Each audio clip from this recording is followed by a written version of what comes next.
Hello and welcome back for episode 40 of the NoobieDentist podcast. I'm your host, Dr. Omid Azami. I've been busy recording a lot of amazing interviews with a lot of great dentists from around the world, and I'm very excited to share it with you guys, the listeners, over the coming weeks.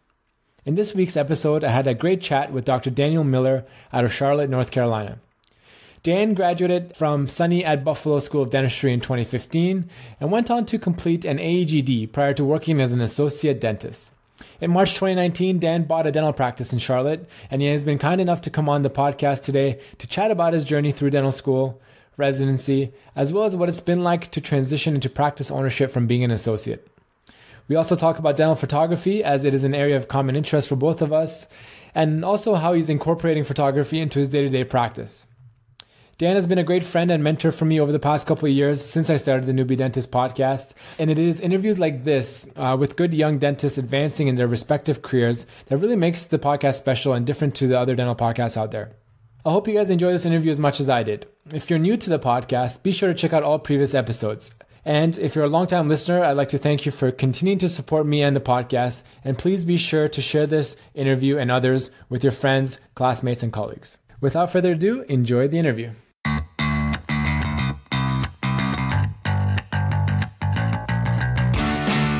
Hello, and welcome to the NoobieDentist podcast, the safe place for newbie dentists to connect, collaborate, learn, and grow. The NoobieDentist podcast aims to provide high-quality and high-value content for all the newbie dentists out there. With your host, Dr. Omid Azami.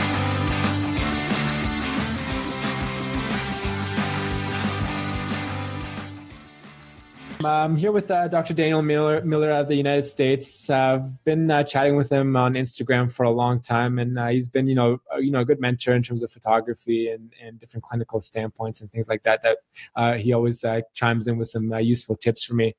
We've been chatting, I think, in the build up a little bit, and when he was sort of looking at buying a practice, and I wanted to kind of get him on now that I think he's a practice owner and look, thankfully, he's given up some of his time to sit down with us and have a chat about the journey of, what the process is like really to, seeking out a practice and then kind of getting into that position and see how things are going for you. So thanks for coming on, Dan.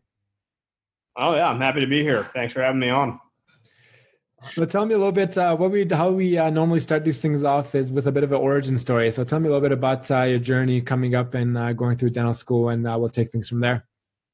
All right. Well, I'm from Virginia originally, a little town called Manassas outside of Washington, D.C. I had thought at one point I wanted to be a dentist in high school, wasn't really kind of that sure on it.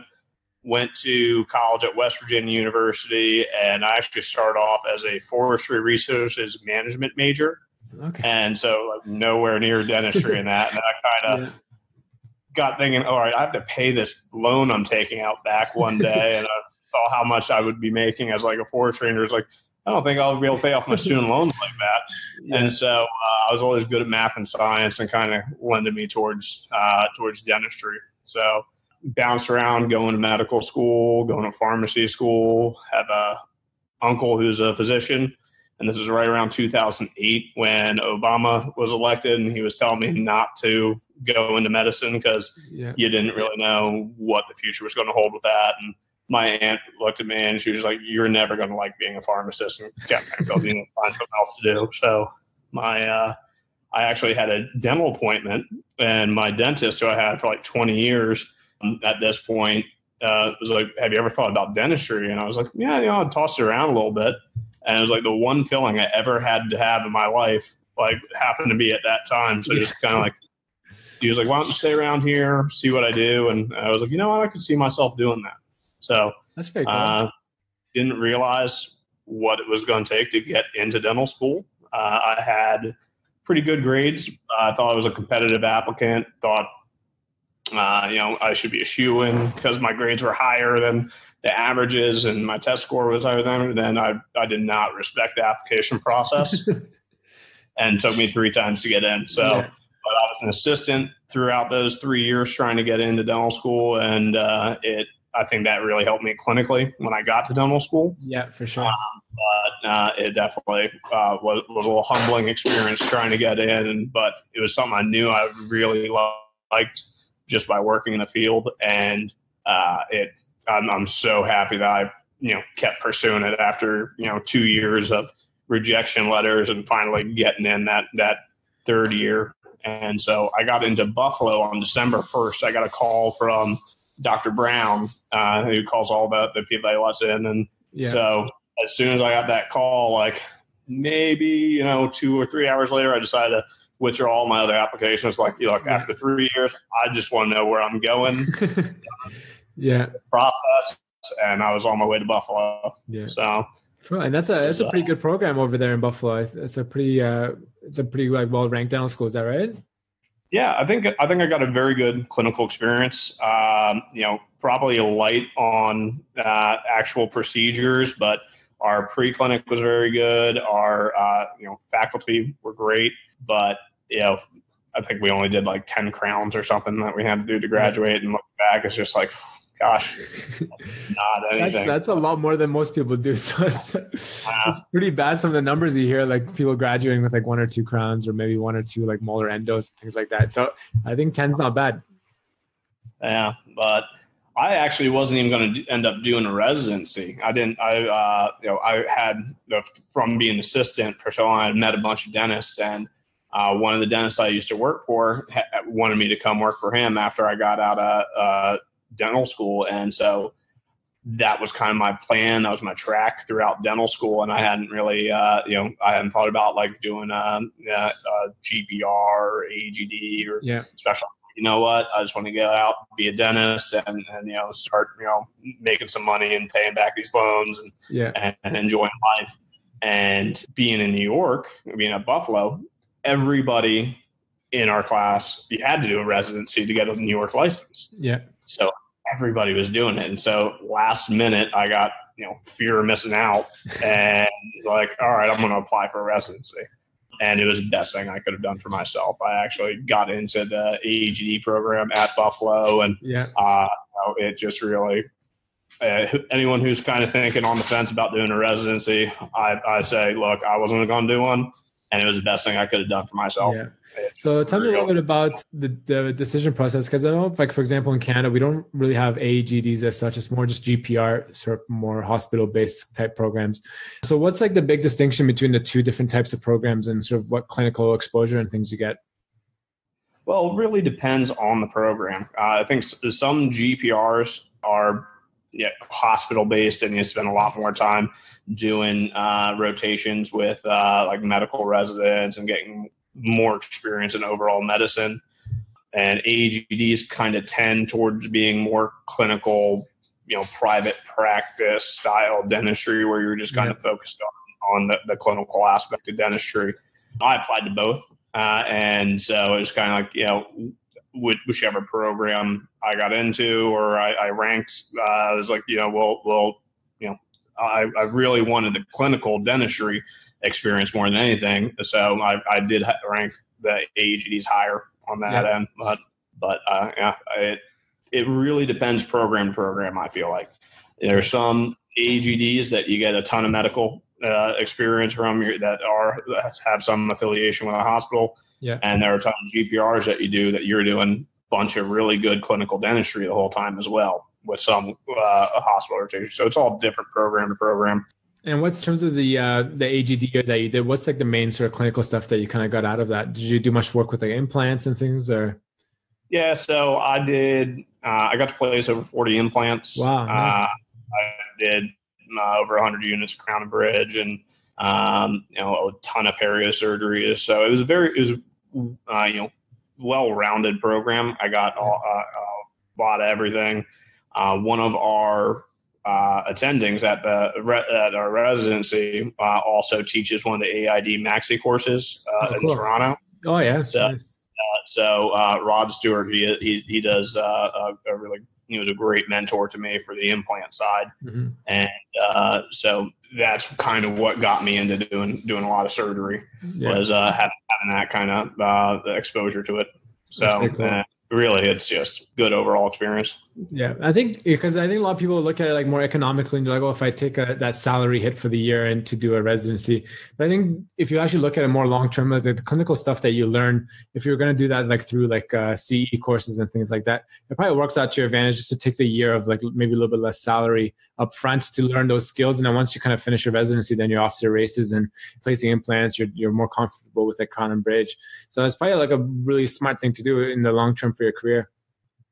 Oh yeah, I mean, if you think about it, I mean, I had never really made much money up until that point in my years in my career. So salary I got as a resident was the most money I'd ever seen. I was doing all right. I was like, this is great. Didn't have any expenses or anything because you were able to defer the student loans, everything, payments and all. But yeah, then you definitely, after being out in private practice, you definitely made a lot less money. But the experience, I mean, you would spend, probably $20,000 to get the implant training that I was able to get during the course of that year. So that adds up a lot. I'm paying for a lot of CE right now. Something I truly believe is, what you got to do to be competitive, especially with like all the people that you see out there on Instagram, all these like great dentists out there. And you're like, I want to be like them and do the kind of stuff that they're doing. So you got to invest taking like the spear or the coys or, implant training or whatever cosmetic training you want to get. And so I'm going down that path and just heavily investing in the CE, even though I did the residency. So it's just something that'll never really change. I think you just got to keep investing in your education, and that's awesome. Back to you. Yeah. And I think that's the best way. I think you're doing things the right way. And that's why I was excited to talk to you and kind of see what you've been up to since graduating. Because a lot of people graduate and they kind of just fall into like the comfort level and they just do the same old stuff that you kind of learn in dental school. And they're not really pushing the boundaries and expanding their like clinical skills. And just one for professional satisfaction, really, of just, growing, but also obviously there's some financial benefits too if you're producing more, doing more high-end sort of complex procedures, which is quite nice. So how long did you work for as an associate before jumping into practice ownership? So I was after I got done my residency, I started working down in Charlotte, North Carolina at a practice. I was there for 2.5 years, and it was a really good starting point. It was in a wealthy area, and I got to do a lot of different dentistry. I got to do a lot of implants, a lot of crowns, and patients didn't really balk at when you told them you needed a crown. When I was in Buffalo in dental school, you tell somebody they needed a $400 crown, and they like their jaw dropped, and it's like I don't even know what it is in private practice. Yeah. But it was a really good starting point. But I just kind of got to the point where I was working for somebody that I could do everything he could do, but he couldn't do a lot of the stuff that I could do in dentistry. And it was just like time for me to be my own boss and like not have him, off in Fiji with his wife for a week while I'm sitting there, making money for him while he's gone. And I was like, I should be in that position. How do I get into that position? So I looked into startup, and that seemed very daunting, especially if you don't have any business training, which we don't in dental school. So I was like reading books. I read the Howard Fran the books on complicated business and it's a good one. And some other ones about running a dental practice for dummies or something along those lines. All right, I kind of get a gist of it after being in a private practice for a while, but I still don't have any exposure to like staffing and HR and much marketing and stuff. So that's kind of how I found myself like getting onto Instagram. Was I'm not big on social media stuff, but I knew that you got to market and this day you got to put yourself out there. And I always liked photography and taking pictures. So I was like, I think I can transfer that into like taking pictures of some cases. So I started putting up, some, extraction photos or some like implant stuff I was doing and just had some fun with it. But, it just by, let's see, I think it was October of last year, I was like really about to I was looking for existing practice at that point because a startup just seemed too daunting of a task to handle. So I was just looking for the right opportunity to get a hold of. And in December, I found a practice where there was a doctor that he had just renovated his office the past summer and added 5 treatment rooms. And after he gets done that renovation, his wife takes the kids and moves it to their beach house in Florida and says, you need to sell the practice and move down here with me. Yeah. So I kind of like, this was like a golden opportunity to That's come pretty there. sweet. And so he stayed there for like a week. I took over March 1st. Yeah. Stayed there for a week, and I just got to, inherit all of his patients, and the patients have, been just fine with it. We didn't send out a letter or anything saying that there's new. Now, some of them have come in a little bit surprised to see my face, for sure, but it's kind of try and win them over. And I've been trying to do a pretty good job of that. There was like 1 or 2 cases where a patient just like sat in a chair and was shoulder seeing somebody else and just got ticked off and got up and left. And was like, yeah, well, that's bound to happen. Yeah. Oh well, but it's definitely different. I think about work a heck of a lot more than I did as an associate. I was used to, showing up, we started seeing patients at 8. I'd usually show up to work about 8:05, 8:10 when the started. Yeah. And then, as soon as the hygiene was done, I was rolling out there right at 5 o'clock and never not thinking about until the next day I got back. And now it's staying late and constantly like waking up in the middle of the night thinking about like this marketing idea or how can we handle like the staffing issue that we're having, or it's always on your mind now. That's pretty cool. And so how long has it been now? How long have you been in this practice? Since March 1st. So now, okay. Like 8 weeks. It's real fresh. How much have you aged in the last couple months? I think I've got a few more grades. But it's been fun. It's been it's much more stressful. I got in there and the guy just didn't have a lot of the equipment that I was used to using, or the composites or anything I like using. So it was just having to get my endo system in there, use up the supply of composites that he had, and now start moving over to the stuff that I like using. And I used an ISO dry for since dental school. I've always used an ISO dry. So going from that or having a rubber damped and not having anything and using cotton for isolation, that was miserable. I was like, I don't know how people practice like this. Yeah, it's crazy, huh? And I see you're doing a lot more rubber dams. Yeah, I mean, it's bad now because I used to hear my mentor always tells me like once you start doing it, you can't go without it, because I just really dislike doing dentistry without it now. It's so annoying. You gotta retract the tongue and the cheek, and it's like when you put the dam on, you're just like doing what you're doing. You focus on that, and you don't have to worry about anything else, which is quite nice. So I'm all about it now. Yeah, I'm trying. My fiance is actually a dentist as well. And like she is in a practice where they have an ISO dry and she doesn't use them. So you need to start using that thing. she's getting ISO dries and because it has a light on there as well, I think, right? So it's pretty handy. You can have the light on there. I got the one without the light because I got a loop light. And, don't really need to spend the extra money on it if you don't have to, right? Yeah, but. That's pretty cool. And so what was the what parameters and things were you looking at when you're kind of evaluating some practices to see what's actually a good opportunity or not? So first thing I was evaluating was, collections. How much are they collecting from the previous year? And if they, have shown growth or if they've gone down in value.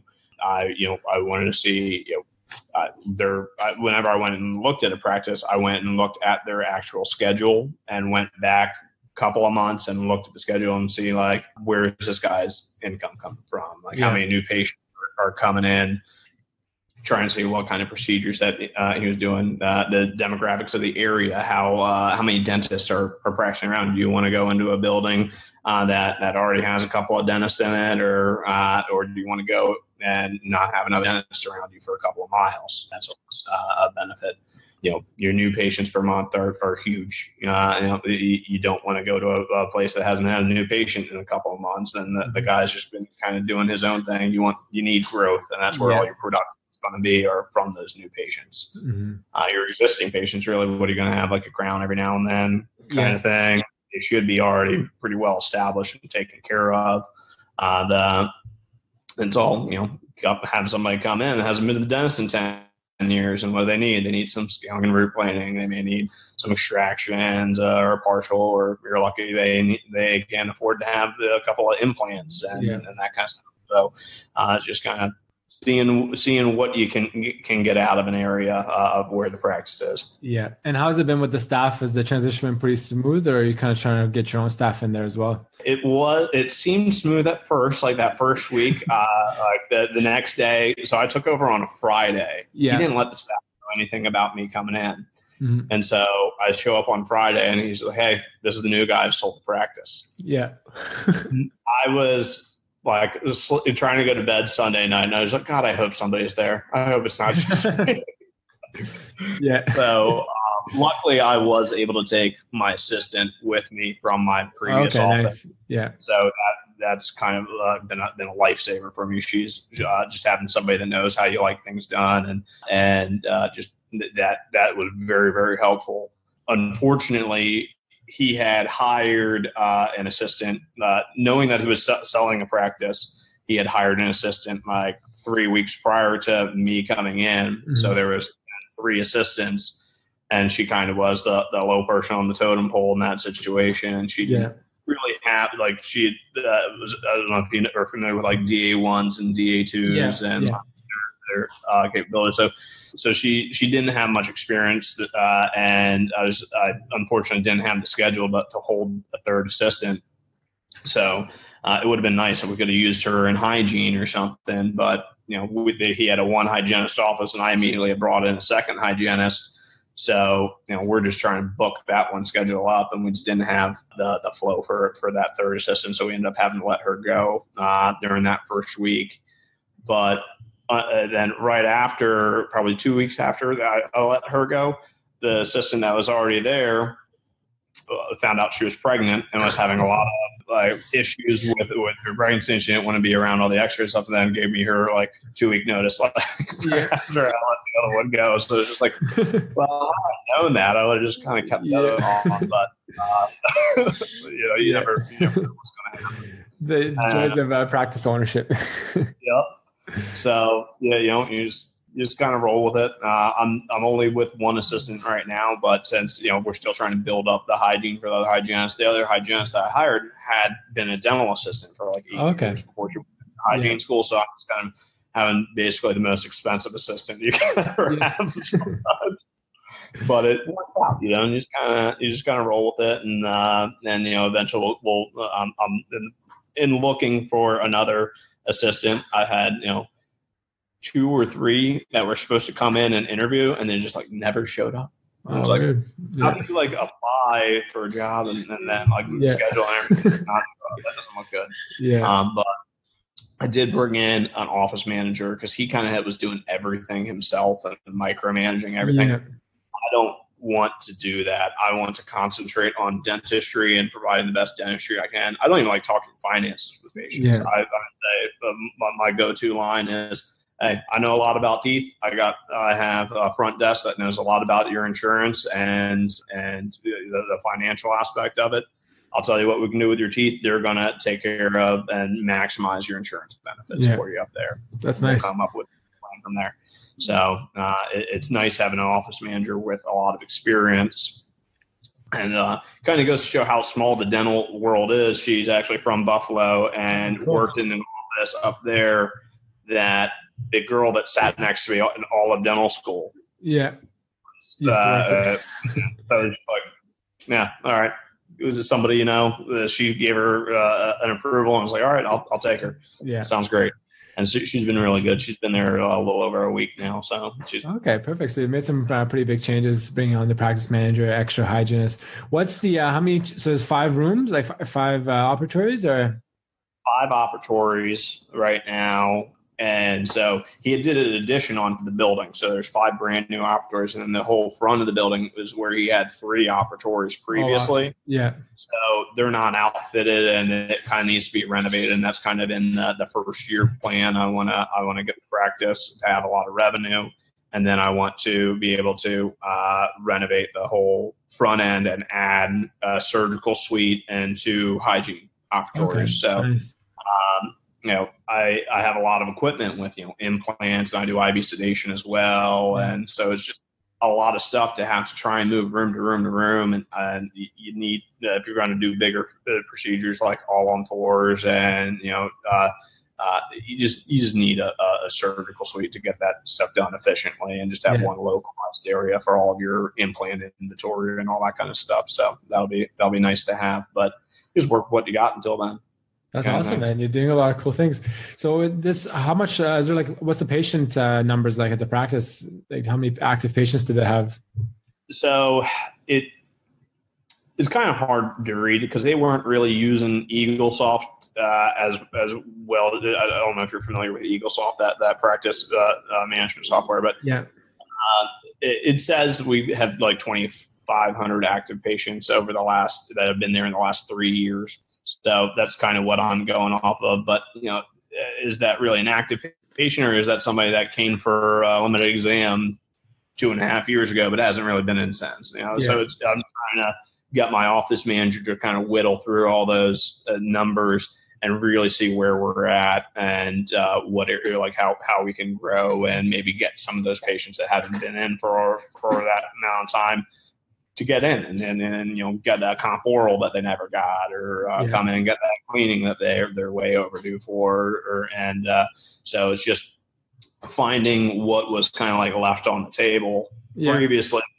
trying to bring that back to the table and back into the fold. So that's pretty cool. So then what have you found? Like, what's your marketing strategy and stuff so far? Is there something that you've been doing more like social media? Or are you doing like traditional mailers? Like, what are you sort of trying to focus on for the next little few months to kind of get the ball rolling?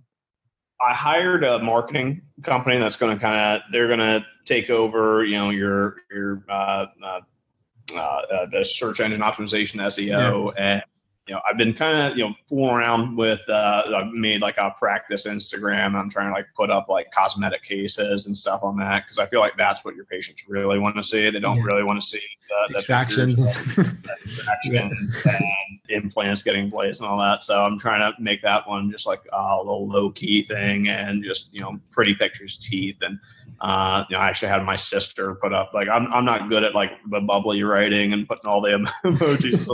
I have my sister put up like those now. Brush only the teeth you wanna keep, kind of like.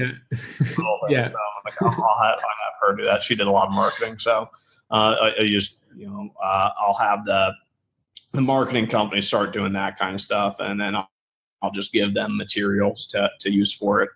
Let's see, we're going to do a lot of direct mailers. I think we're going to do like 2,500 mailers a month. And just have that targeted into the zip codes with, there's a lot of new development in the area where my practice has a lot of new movers. So we're trying to target the people that are just moving into the area. Yeah. So that we can, because people move in from a new area, they're going to need dentists. Exactly. They get that flyer, that picture of my face in the mail, like, come by, right? Yeah. But we'll see. We'll see how it works. And so it's going to, hiring the company, we'll give them 6 months to see what they can do and see if there's a good return on the investment. And if there's not a real good return on investment, then I'll gonna have to look into something else and but I guess that's kind of how it is with marketing or anything you're doing with the business. You got to give it a go and see how it is. If it doesn't work out, move on to the next thing. Yeah, that's awesome. That's very admirable. I think it's you've from the start kind of sort of seen what your strengths are and what your weaknesses are, and not been afraid to kind of delegate and pass on those responsibilities to other people so you can focus on like your strengths. Because there's no sense of you kind of wasting time trying to figure out SEO and stuff when you could be seeing patients or doing CE courses and like learning more procedures and things like that. So I think that's a really like open-minded and like a really cool approach that you're kind of taking there, which is great. So the next thing I want to talk to you about a little bit. I know you mentioned photography, something that you're interested in, and we were chatting, I think it was last week, a little bit just about camera setups and sort of what you started off with and what you've sort of progressed to. Talk to me a little bit about photography, how you sort of incorporated into like, being an associate early on and now a practice owner, and sort of what equipment and stuff tips you have for the new listeners and the new grads out there. So I got into photography probably, I like taking a lot of pictures. I went to the Philippines when I was trying to get in dental school, and one of the girls there on the trip had a really nice Canon. She took some beautiful pictures. I was like, I want to be able to take pictures like that. So when I was in residency, I was using a Canon that they had at our program and got very familiar with it. So once I started making a little bit of income, I ended up buying a 70D refurbished off of Amazon. And for dental photography, that's a great camera. Like I was trying to say to you, it's it really zooms in well, or basically has a multiplier on its sensor that turns a 100 millimeter lens into a 160 millimeter lens. So basically just higher zoom. I used that for a while, and then I eventually wanted to upgrade, not due to really the dental photography aspect, but like I do a lot of landscape and night photography, and I like take pictures of the Milky Way and that kind of stuff. And so when I'm taking those kind of pictures, the Canon 70D wasn't really cutting it for like blowing those pictures up and printing them out and stuff. So I ended up getting the 5D Mark IV, and that camera is better than I'll ever be. So it's just like my camera for the next 20 years. I kind of just bit the bullet and did it. But when it came to dental photography, I went and took the When the Pictures Really Matter course that Adamo Elvis and Dr. Aguilar and those guys, if you follow them, they put that on, and it is fantastic. If you're somebody with no photography experience to somebody who was really into photography and you just want to see some tips and tricks and learning how to use the lighting to your pictures to really make them pop. Some aspects of using Photoshop and Lightroom to make advertisements and that kind of stuff for your practice. So stuff that I knew how to use Lightroom a little bit, but it just kind of, showed you just little tips and tricks to really take it to the next level. And, the lighting makes such a difference. And just those soft boxes, like you can take a picture of somebody with a little ring flash and then take a picture of them in those soft boxes. It looks like completely different teeth. Yeah.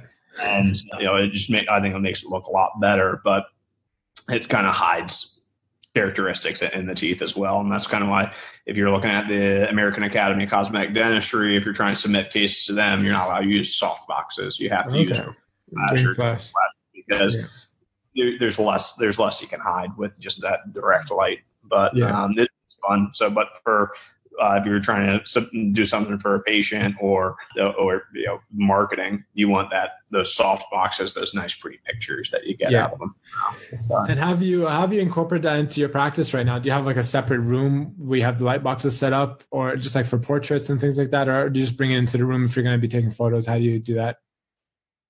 So when I was working at the other my last practice, I just kind of brought them into the room, and I actually stopped taking a lot of pictures towards the end because I was one of my assistants had taken another job, and so I was down to one assistant and a busy practice trying to take a lot of those pictures with one assistant, and having especially if you're doing implant surgery, having de-glove and camera, and then it just got to be too much of a hassle. So I just stuck with the cosmetic stuff until I could get a second assistant in.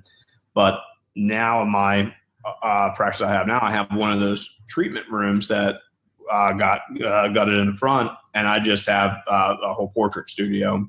Okay, nice. With my soft boxes and like a black background, a white background, something that you can do nice portraits for patients for like before and afters, and I'm trying to incorporate that anytime I'm doing any, even if it's just like a single unit anterior case. I try and like bring them in and get like before and afters on that so I can show them. And patients actually really like it, especially, when they're about to invest a lot of money in doing a cosmetic case, and you can show them some before and afters that you did.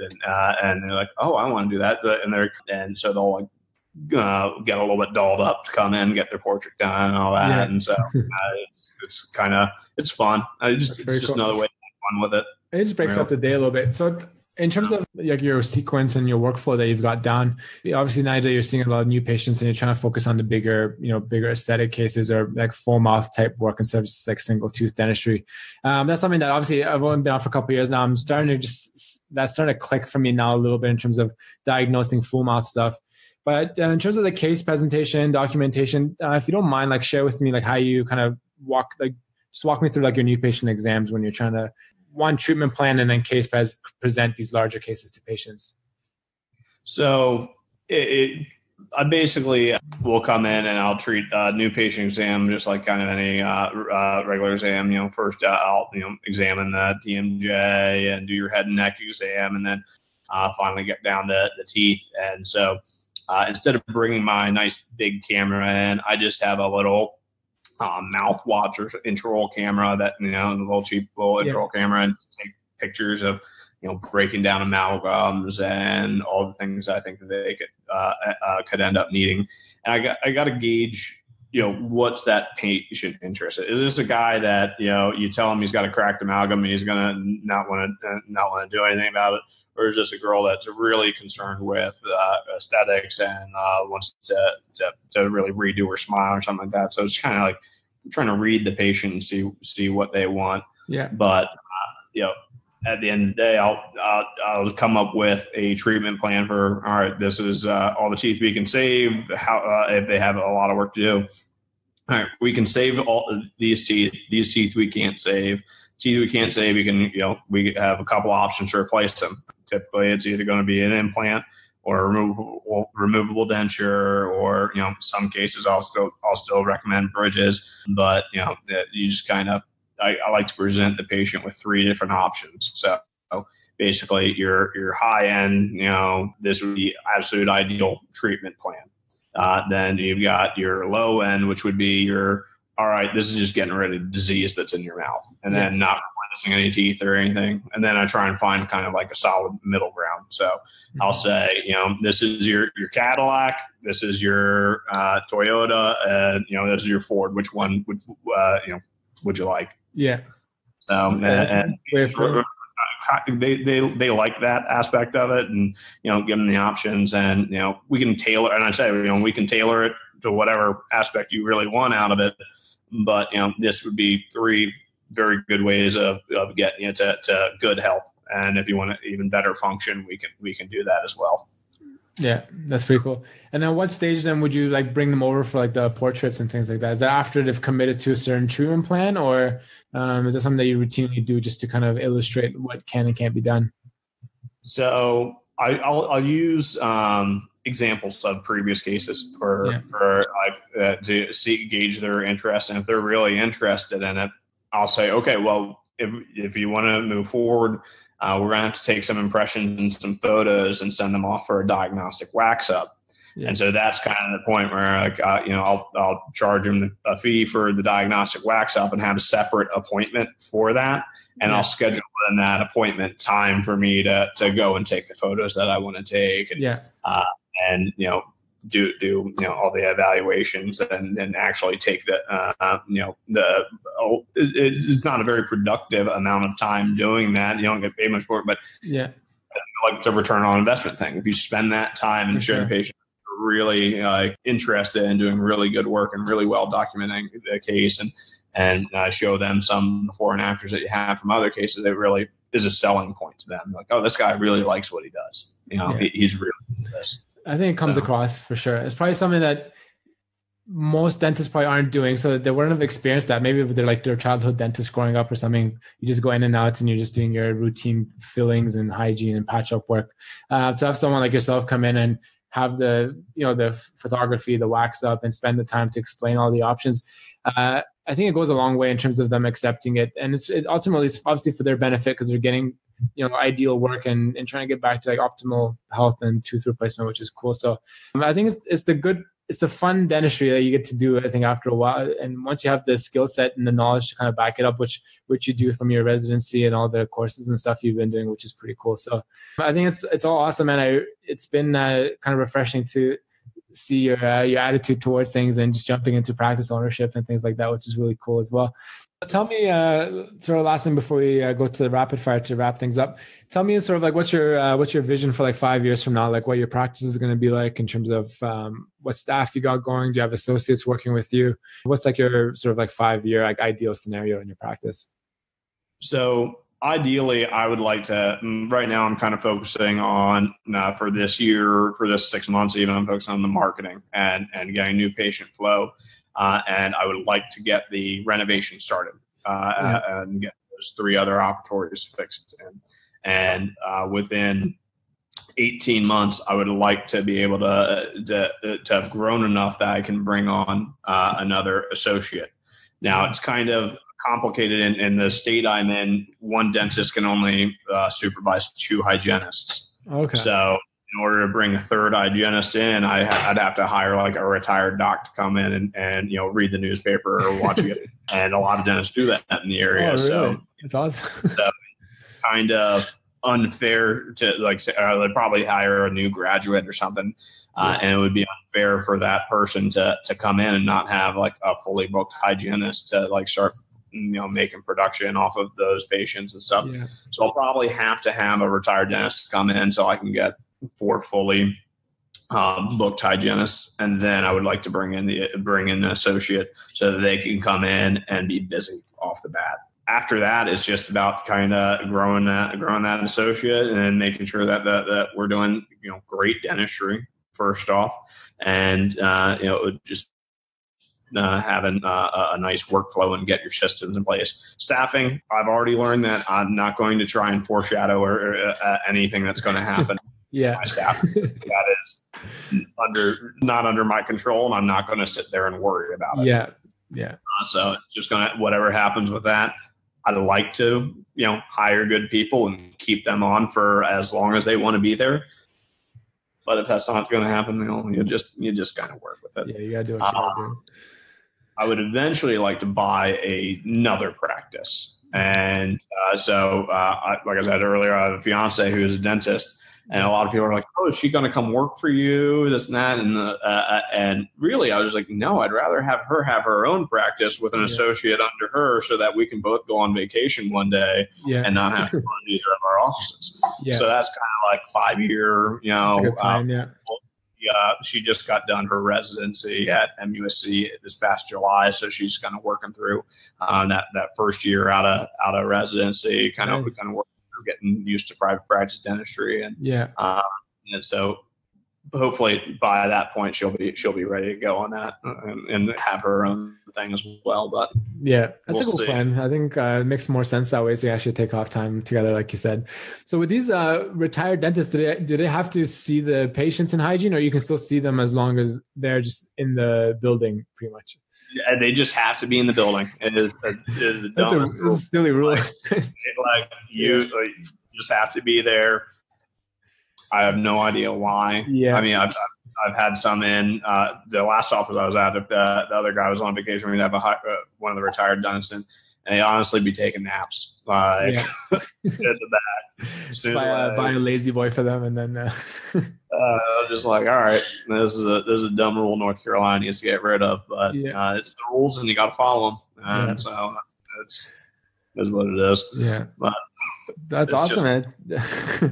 So what I like to do to wrap these things up is just do a bit of a rapid fire, and we'll wrap up from there. So what's your favorite pizza topping? Everything. Probably if I would have to just choose one, it would probably be bacon. Bacon, I'd go with bacon. Yeah, and what's your favorite band or artist? Ooh, right now I'm on a Queen kick. Nice. And also, if we're gonna go with like modern, I'd probably have to go Post Malone. Post Malone. Post Malone. He's good, man. Yeah, I like him. What's your favorite tooth to work on? Favorite tooth to work on? 19. 19. What's that for our non-American? It's like upper. Sorry, that was that 3.6. 3.6. Yeah. Okay. The Americans always got to be different. Yeah, man. I always forget the rest of that weird numbering system. I was poking fun at someone a while back. I was like, do you guys measure your endo files in like in inches or millimeters? Yeah. That would be good. Yeah. What's one procedure that makes you question your career choice in dentistry? I love implants, but when they fail, that is it's just a horrible, horrible feeling. Even though you can see, you did everything right. Yeah. Sometimes it don't work, and it's incredibly frustrating. And so it's definitely a love-hate relationship with them. Yeah. And also one of the reasons why I constantly want to get more education and more experience and learn as much as I can about it. So that I don't know if that answers the question well. I think most people say endo, and it's the same thing. They're like, they enjoy it for the most part until it kind of goes wrong, or you get stuck in the case, and then you start hating it pretty quickly. When you perf a couple of teeth, you start hating. Sometimes even endodontists perforate teeth, and is what it is, and you move on. Yeah. And if you weren't doing dentistry, what career would you be in?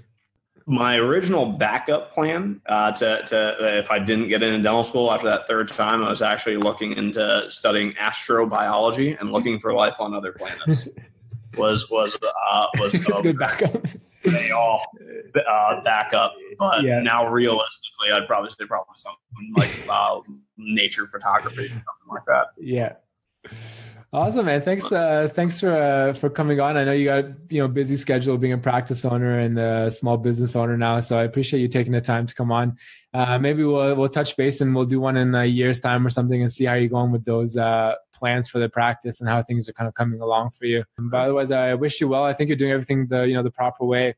Like I said, it's really cool that you've been delegating a lot of these things out that either you're not interested in or it's not in your wheelhouse of skill set. So I think that's the positive mindset for kind of growth and things. So I think you'll do really well in your practice, and I wish you luck.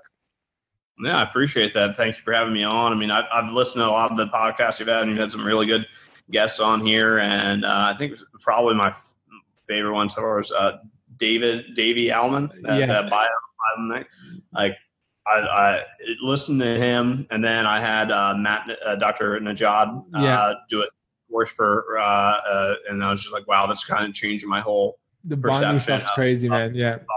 And like the materials I'm using, and I'm sure there's a ton of other people that listen to your podcast and that they're really getting a lot of good stuff out of it, and keep up the good work with it. Thanks, man. I appreciate it. All right, enjoy the rest of your evening, and we'll catch up soon. Take care.